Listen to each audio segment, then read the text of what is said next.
Jay Crawford, Adam the Bull, Garrett Bush, Tyvis Powell, Jason Lloyd. Plus, ba-da-da-da-da, you're loving him, Mikey McNuggets. And so many big names, it would take me hours to say all of their names. The ultimate Cleveland sports show starts now. Booyah!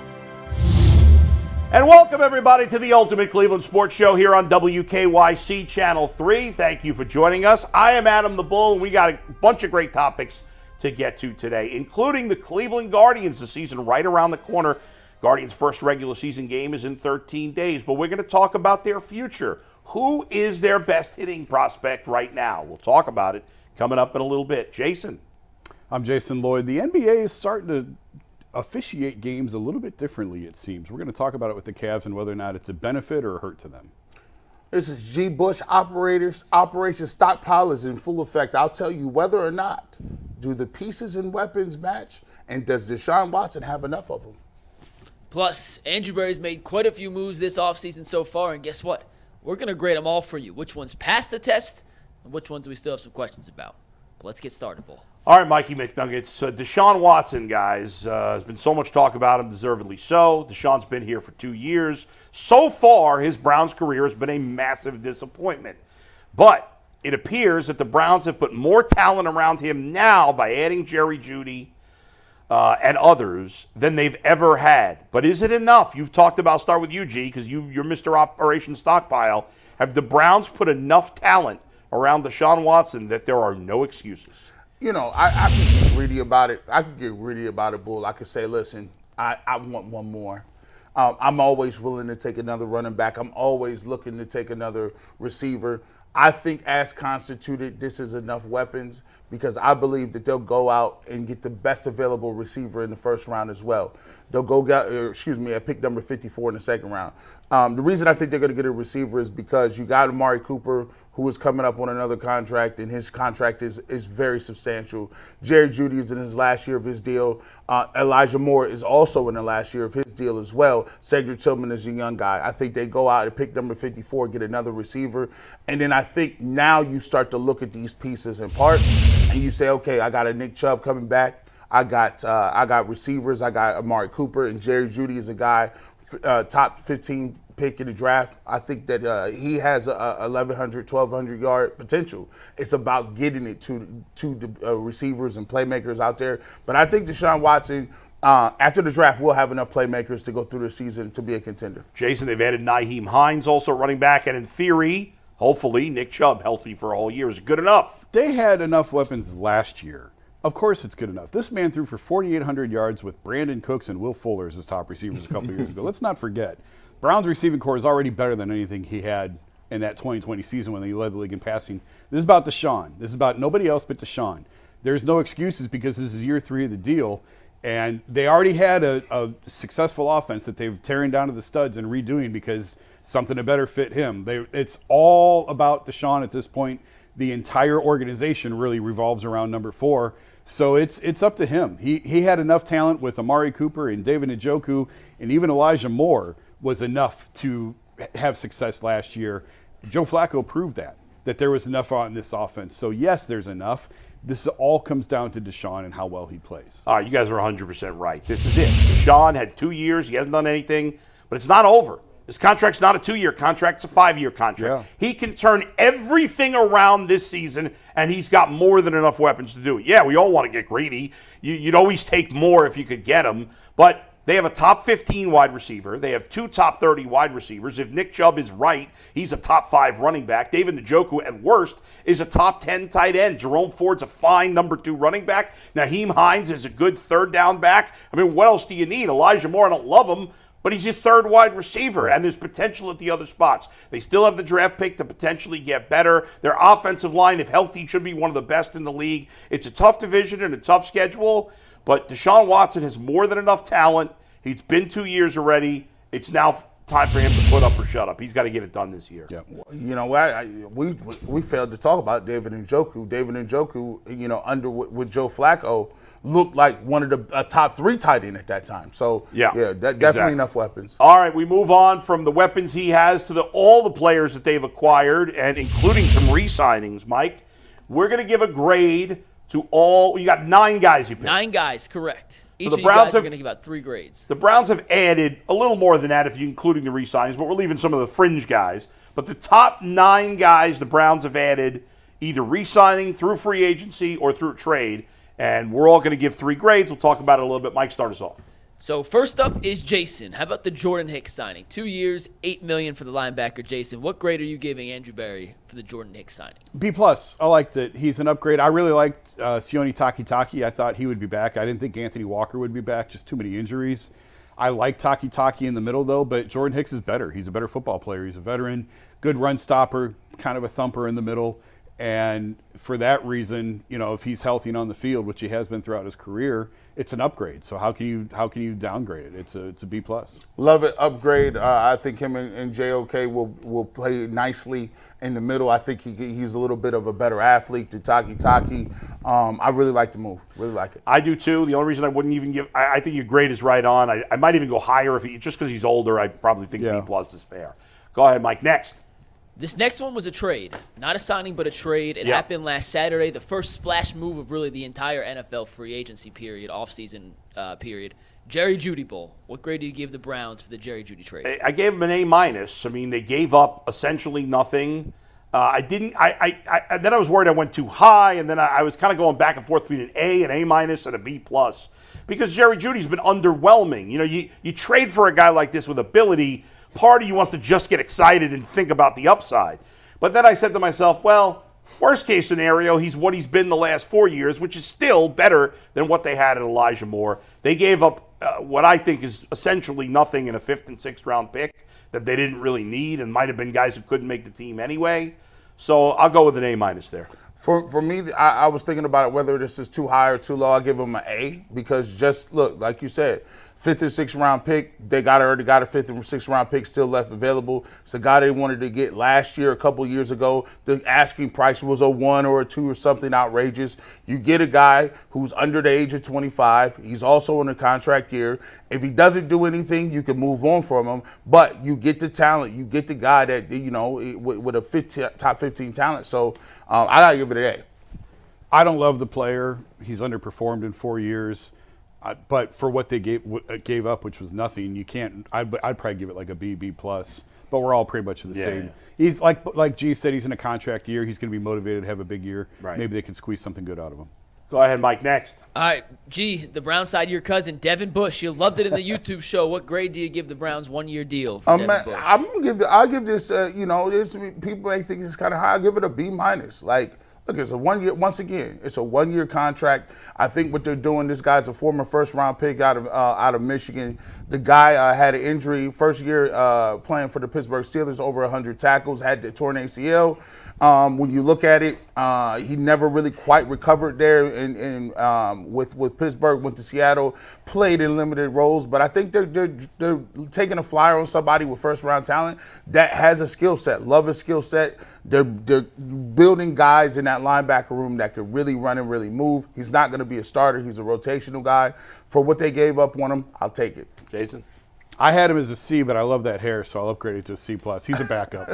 I swear to you, I was just going to say the exact same thing. The exact same thing. C to a C+ That is based crazy. on the hair. That is crazy. Go ahead, Mike. Naheem Hines is up next. Jason, what grade do you give the Browns for signing Hines, their new kick returner, presumably, to a 1 year, $3.2 million deal? B-.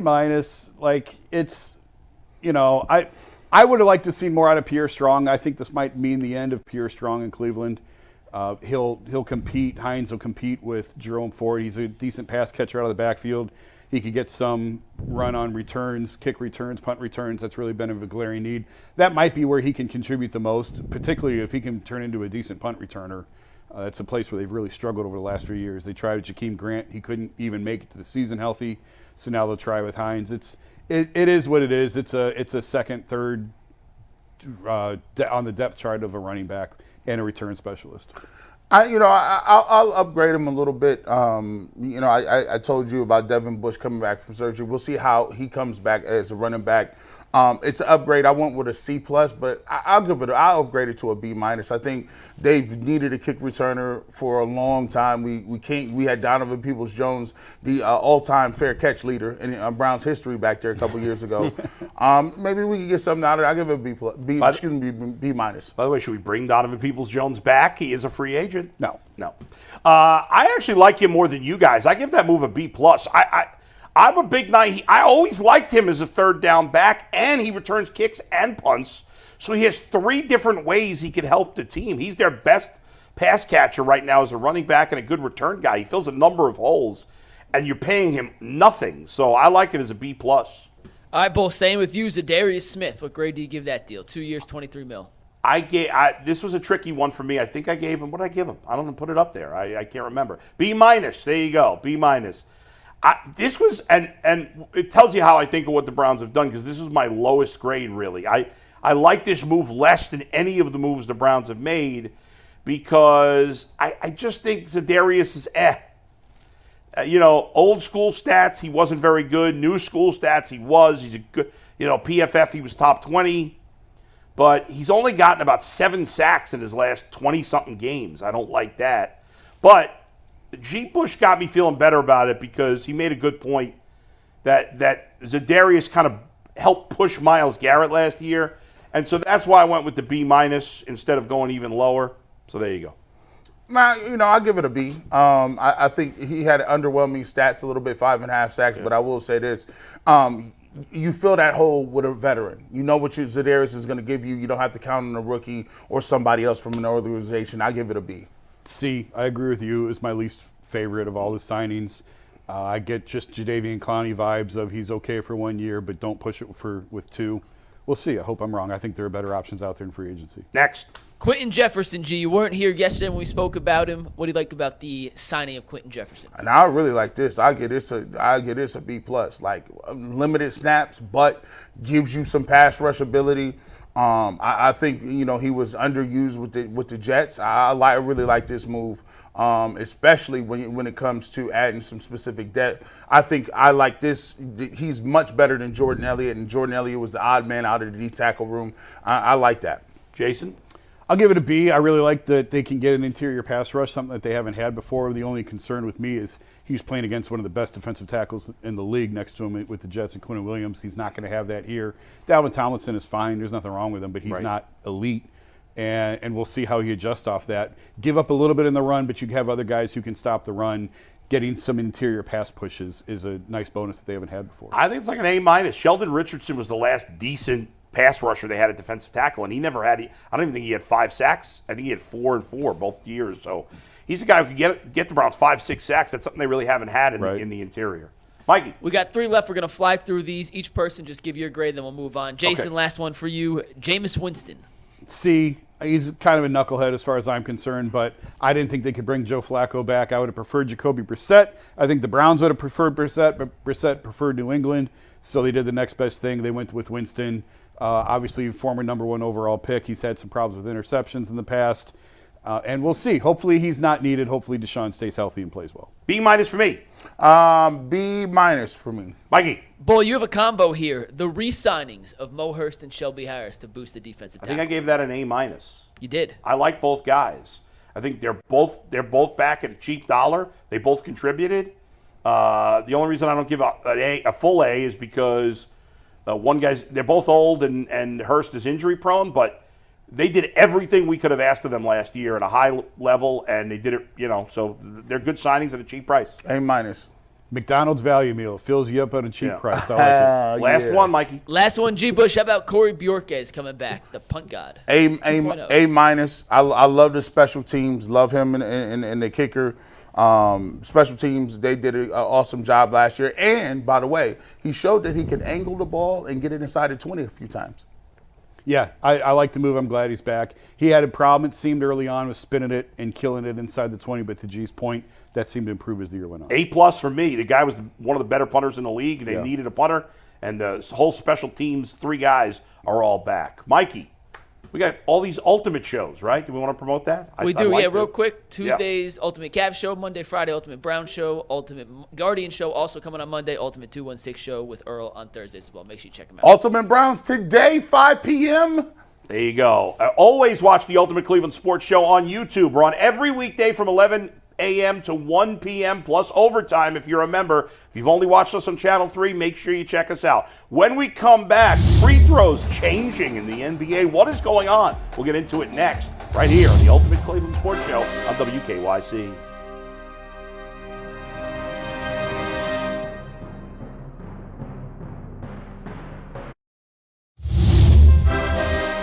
Welcome back to the Ultimate Cleveland Sports Show here. Oh, I almost forgot the name of the show. I'm not going to lie. I almost forgot the name of the show there for a second. Here on WKYC Channel 3. Thank you all for joining us. Guys, free throw shooting is down. Not the percentage, but the amount of free throws being taken.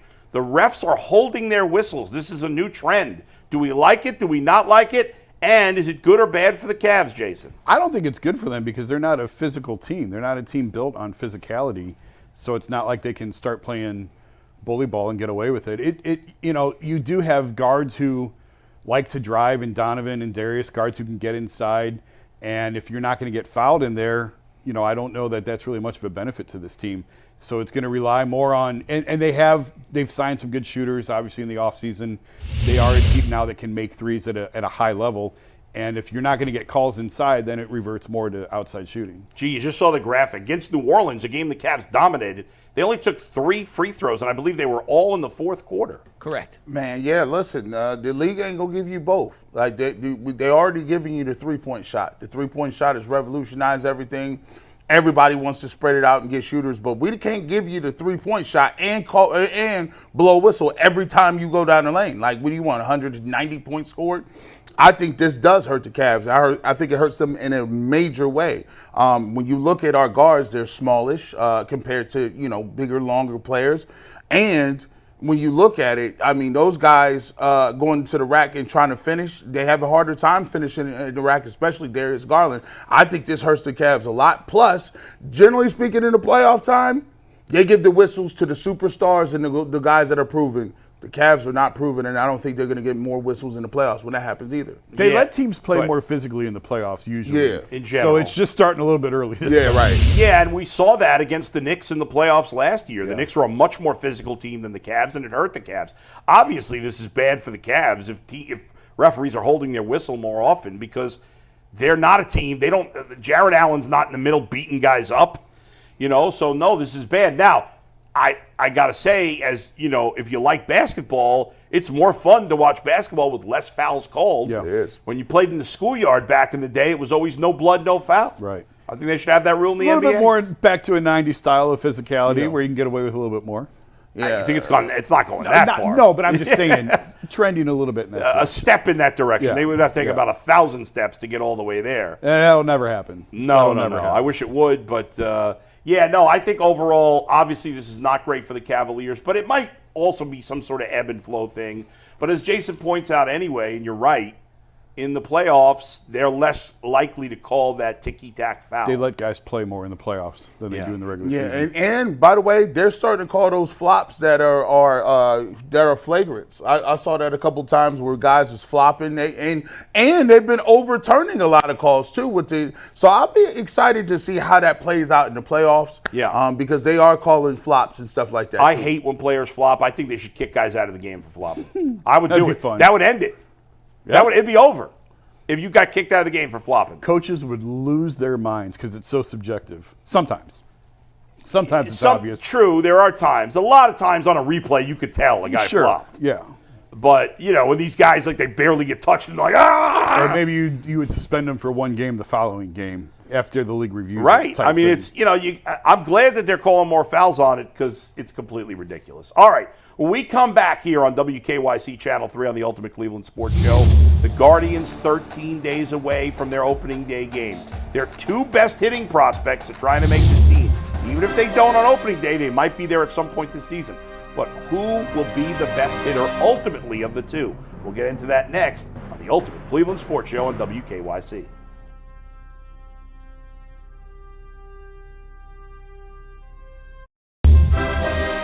Welcome back. It's the Ultimate Cleveland Sports Show here on WKYC Channel 3. And guys, 13 days till the Cleveland Guardians play their first game of the year. It'll be in Oakland late at night, unfortunately. But we're hoping that maybe the offense will be better. The offense has been lacking the last few years. The Guardians' two top hitting prospects, according to MLB.com, Chase Delauter and Kyle Manzardo. Manzardo was acquired from the Rays last season in a trade for Aaron Savali. Delauter was drafted in the first round a few years back by the Guardians. Both are on the verge of getting to the big leagues. Manzardo probably a little closer, but Delauter's had a great camp, and he's hit some mammoth home runs. Jason, of the two, who do you think will be the better hitter in the big leagues? Well, it depends on your definition of hitter, but to me, it's putting the bat on the ball. And in that instance, it's Kyle Manzardo. Chase Delauter might eventually develop more power. He already has more power. But Manzardo just has a natural hitting ability. Chris Valleca, the Guardians hitting coach, early in spring training this year, compared him to Wade Boggs. And Boggs is one of the best hitters ever in terms of just being able to barrel up baseballs and know the strike zone and have a feel for the zone. And I'll take Valleca at his word and take Manzardo. I don't think he's going to break camp with the team. I think he's probably going to start the year in AAA for a variety of reasons, mostly because of contract manipulation. But I think he will be up sooner than later, in May certainly, and he'll be that first base DH with Naylor. And hopefully it clicks right away for him, because guys with just that natural ability to put the bat on the ball tend to have success right away. Man, you know what it is, man. You listen, I like Manzardo, 389 right now. I like you know, Wade Boggs is cool. But give me that home run ball. Give me Chase Delauter. Listen, this dude, I think he got 5 home runs already, 6'4", 230. This dude is huge, bro. Like he is the prototypical power hitter. And for a guy who loves power and for a team that needs power, Chase Delauter, he's a first-round draft pick. The dude has been knocking the cover off the ball, as you can see. And for me, if you're going to have these guys down there and you're going to draft him first overall and he's showing you what he can do with power-wise, I want to see him up here quicker than later. I would like to see Manzardo quicker than later, because I think these two guys are the best prospects they got. And on top of it, they're the best hope for them putting runs on the board. But give me Delauter. You know, I'm nervous about both of them, because the reality is that the Guardians have not done a very good job of developing their young hitters. I mean, correct. Most of their young hitters that were high prospects have not panned out in recent years. So I'm nervous about both. The one thing I'll say about Manzardo, which is why I'm leaning towards Manzardo, is, as Jason says, he's better at putting the bat on the ball. Delauter's got big power, but he hasn't hit a ton of home runs in the minors. Like, it's there. He's a big guy, but he hasn't put it all together. And I know he's hit some exciting home runs in spring training, but I don't care what guys do in spring training. Right. You ask any ball player, like, spring training doesn't prove anything. People get excited. I saw somebody, Tyvis sent me a text or a group of text about Miles Straw's batting average in spring training. I don't care what Miles Straw's batting average is, because I know he can't hit. And he could hit 1,000 in 40 at-bats in spring training, and that would not change my mind on the season he's going to have offensively. Kyle Manzardo was developed by the Rays. Yep. Who have done a better job than the Guardians of developing hitters. He was ready to go in the big leagues last year, but he got hurt. It doesn't have huge power, but I like the bat-to-ball skills better. I love that sweet left-handed swing. I think they both have a chance to be really good players in the big leagues, and hopefully they both pan out and you've solved some power, because Manzardo's power will come. I think he'll eventually be a 20-home run guy at least. And Delauter has bigger power than that potentially. And they could be two big bats. You know, in 5 years, they could be the two best hitters on this team. Yeah. But if I had to pick, I'd go with Manzardo. I think Delauter is much more raw than Manzardo. The timing was perfect for that trade. Tampa would not make that trade today. Aaron Savali for Kyle Manzardo. They wouldn't have made it in spring training last year. They caught it at just the right time. Savali was pitching really well. There wasn't a lot of pitching available in the market, and the Guardians hit it big, I think, on that trade. That's a trade the Rays don't miss very often on trades. Yeah. But internally, I think that's one that they feel like this one's going to hurt us, but they did what they had to do to win in the moment. And they traded Nate Lowe to the Rangers. The Rays have traded guys before that have gone on to have successful careers with other teams, so it wouldn't be that outlandish for it to happen again. And G's right. We got to get these guys in the majors. If Kyle Manzardo's ready to go, this games that they play, and the Guardians are not the only team that do it, but let's have him in the big leagues, although I assume he won't be in the big leagues when the season starts. All right, thanks to everybody for joining us today. Please, if you haven't done so already, make sure you hit the subscribe button on YouTube for the Ultimate Cleveland Sports Show. If you don't know how to look for us on YouTube, ask a friend. We're on every weekday, 11 a.m. to 1 p.m. We'll see you next week on the Ultimate Cleveland Sports Show. Peace.